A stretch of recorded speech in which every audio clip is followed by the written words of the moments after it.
še leta 2005 v Singapurju potegovali za organizacijo letošnjih iger, smo se zavezali, da bodo to najdostopnejše in najbolj trajnostne igre do sedaj. Ta obljuba se je močno odrazila v britanski kulturi, gospodarstvu, izobraževanju, odnosu do okolja in lokalnih skupnosti. Pri ustvarjanju olimpijskega parka smo postavili nove standarde na področju arhitekturnega načrtovanja, varovanja okolja, pa tudi miselnosti ljudi. Podoba vzhodnega Londona se je v zadnjem letu drastično spremenila. Na območju, ki je bilo še pred nekaj leti osneženo in degradirano, so zrastle inovativne športne dvorane.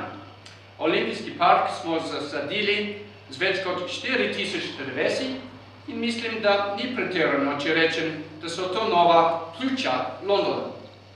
Največji urbani park v Evropi se ponaša z uporabnimi in invalidom dostopnimi stavbami, zelenimi površinami, moderno infrastrukturo in učinkovitim javnim prevozom.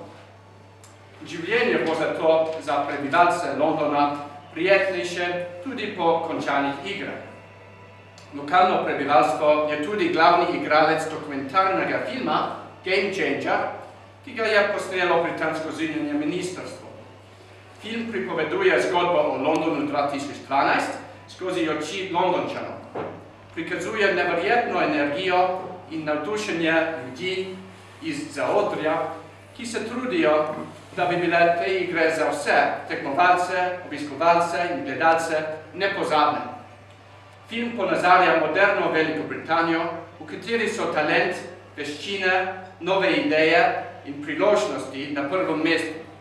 Smatram, da enako velja tudi za Slovenijo, zato se veselim nadaljnjega sodelovanja med državama, naj bo to na področju trgovine, investicij, turizma, kulture ali študija. In vabim vas, da si zdaj skupaj ogledamo 10-minutni film Game Changer. Hvala lepa.